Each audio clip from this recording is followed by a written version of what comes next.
Eh bien, le bonjour à toutes et à tous les amis, c'est Agent Slim, j'espère que vous allez bien, en tout cas, moi ça va. Aujourd'hui est un grand jour puisque la chaîne reprend du service après quand même 6 mois d'attente, 6 mois sans vidéo et aujourd'hui je reviens avec une nouvelle vidéo sur l'histoire, sur la périodisation, qui est censé être le thème introductif du programme de seconde et voilà, donc au fil de cette vidéo, nous allons essayer de comprendre comment, au fil du temps, l'homme a réussi à se situer dans le temps et comment, aujourd'hui, les historiens arrivent à l'analyser. Donc, sans plus attendre, je vous propose tout de suite de commencer et c'est parti. Alors, comment a-t-on découpé le temps au fil de l'histoire ? Tout au long de l'histoire de l'humanité, l'homme utilisa de nombreux moyens pour découper le temps. Cela permettait d'organiser notre quotidien en fonction de notre manière de découper ce dernier.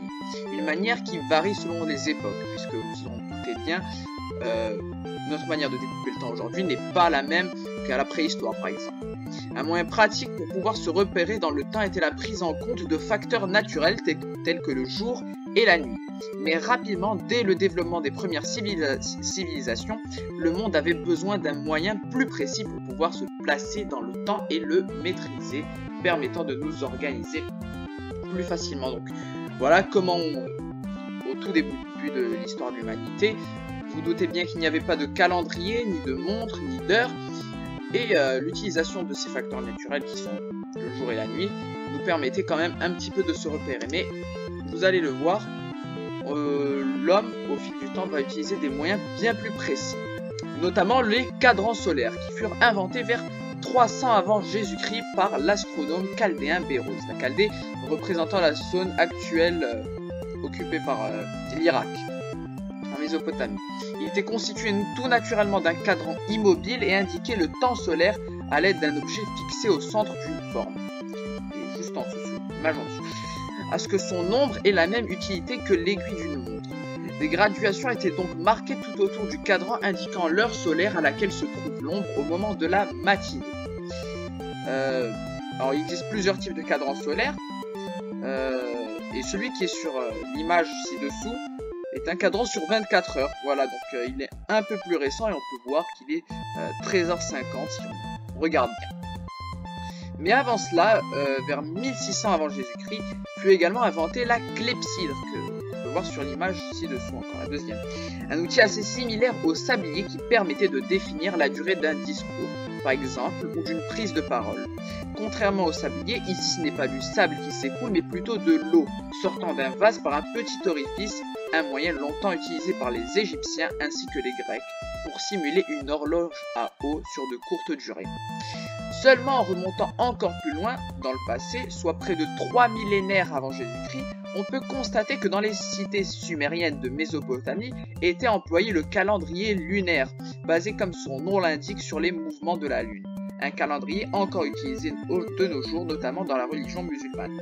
Donc, par exemple sur la photo ici, il s'agit presque d'un horoscope datant du 15e siècle qui annonce les futures récoltes à venir. Donc, il pouvait avoir plusieurs utilités.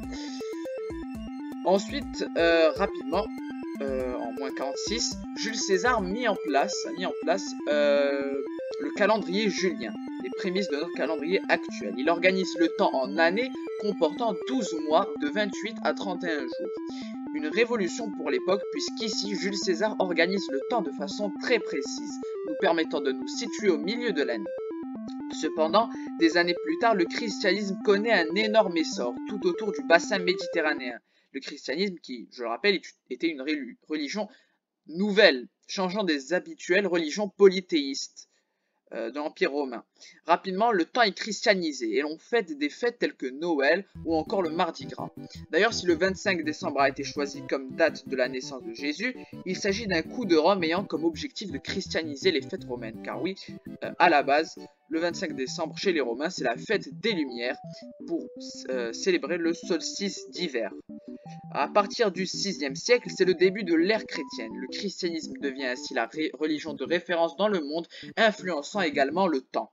Au 16e siècle, on passe ainsi du calendrier julien au calendrier grégorien décrété par l'Église, que l'on utilise encore de nos jours. La seule différence entre le calendrier julien et grégorien, c'est la répartition entre les années communes, celle de 365 jours, et les années bissextiles de 366 jours. Seulement, puisque aujourd'hui nous n'avons pas que des fêtes religieuses dans notre calendrier, nous avons aussi quelques héritages contemporains, hein, sans compter tous les jours fériés se traduisant également par des fêtes religieuses chrétiennes dans notre calendrier actuel. Des héritages contemporains s'y sont également ajoutés. C'est le cas notamment du 1er mai, fête du travail, du 11 novembre, armistice entre la France et l'Allemagne, fin de la Première Guerre mondiale, ou encore du 8 mai, fin de la Seconde Guerre mondiale en Europe. Toutes ces journées sont alors baptisées comme jours fériés, pour commémorer les événements marquants ayant eu lieu lors de leur date précise. Donc, ces héritages contemporains viennent d'événements marquants, bien évidemment. On ne va pas le faire pour tout et n'importe quoi.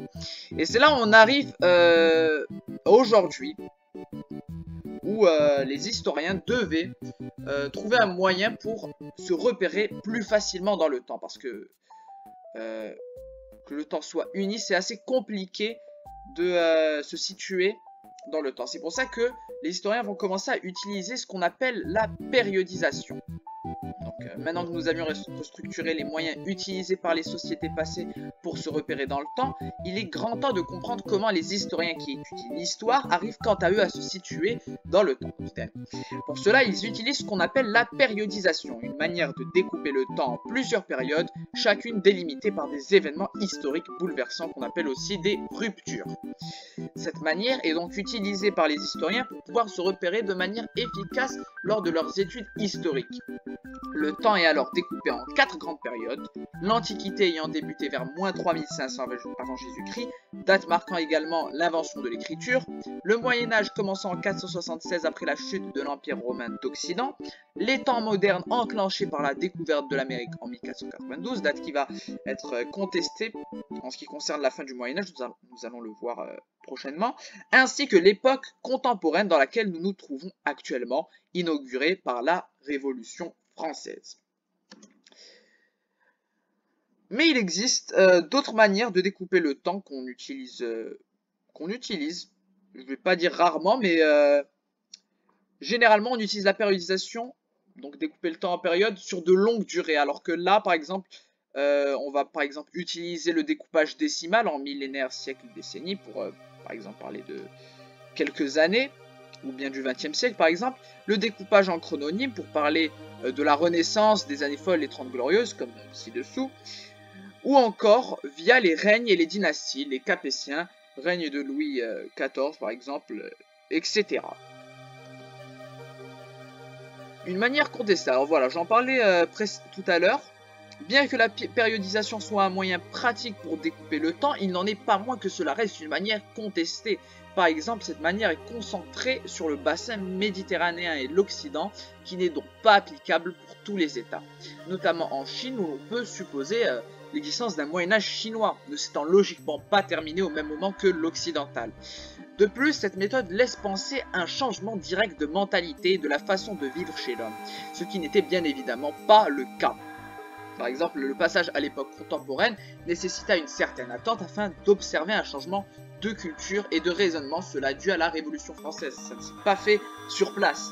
Rajoutez à cela le fait que la fin du Moyen-Âge est contestée par un grand nombre d'historiens. Certains pensent qu'il devrait se finir en 1453, date de la prise de Constantinople par les Turcs, marquant la fin de l'Empire byzantin, soit l'Empire romain d'Orient, sous son nouveau nom. Cet événement permettra la réétude de certains ouvrages grecs qui seront revisités et à nouveau analysés, permettant une sorte de pré-renaissance. Sachant que cet événement marquera aussi un grand bouleversement, puisque, comment expliquer ça, les Turcs vont imposer un certain embargo. Enfin, c'est plus, on pourrait dire qu'ils bloquaient les marchandises, puisque c'était un canal à ce moment-là. Le commerce tournait autour de la zone où se trouvait l'Empire ottoman à ce moment-là. Donc, ce qui va vraiment mener ce qui va encourager notamment les Européens à faire des conquêtes ailleurs, puisque les Turcs monopolisaient cette zone, et c'est ce qui mènera plus tard, en 1492, à la découverte de l'Amérique par Christophe Colomb. Non seulement cela permet à la société d'avoir un nouveau regard sur le monde, mais en plus de lancer la première mondialisation. 1492 est une date clé, non pas que pour cet événement, mais aussi car, rappelez-vous, au même moment se terminait la Reconquista, où les musulmans sont repoussés en Afrique par les Européens après presque 8 siècles de siège. Immense quand même. Mais, et si le Moyen-Âge ne s'était fini ni en 1453, ni en 1492? C'est ce que suppose l'historien Jacques Le Goff, qui dans son livre « Faut-il vraiment découper l'histoire en tranches ?» qui est sorti en 2014, il me semble, argumente cette décision. Selon lui, il existerait un long Moyen-Âge où les effets de la découverte de l'Amérique auraient été ressentis qu'au XVIIIe siècle. Quand même là, on passe de fin 15e siècle, découverte de l'Amérique, au 18e, carrément, vers la fin de la Révolution française. Ce que veut dire Jacques Le Goff, c'est que la fin de son long Moyen-Âge pourrait se traduire par le ressenti du passage à une autre époque, car quand l'on analyse ses écrits, on se rend compte que son idée est à prendre en compte. Le XVIIIe siècle marque une avancée au niveau économique avec la révolution industrielle et le changement radical du paysage au niveau religieux, avec la parution de l'encyclopédie bouleversant les idéologies de la population, et pour finir au niveau politique, les mouvements anti-monarchiques prenaient de l'ampleur qui mèneront plus tard à la Révolution française.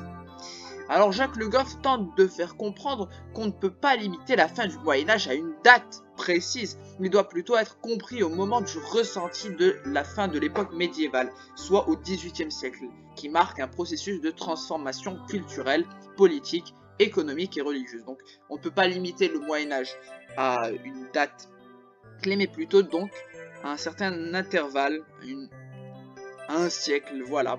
Ou bien on pourrait par exemple faire plusieurs frises du Moyen-Âge, une par exemple religieuse, une économique, et à chaque fois il y aurait une date précise qui marquerait la fin du Moyen-Âge selon le domaine étudié.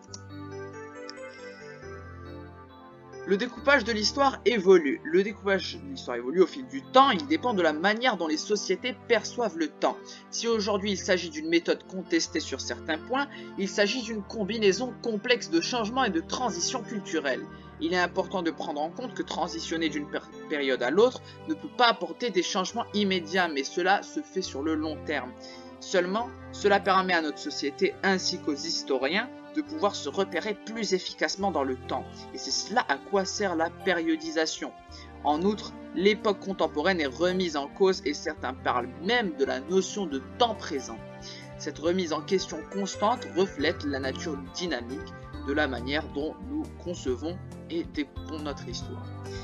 Et c'est déjà la fin de la vidéo, alors elle est très courte, hein, c'est une leçon qui est vraiment courte.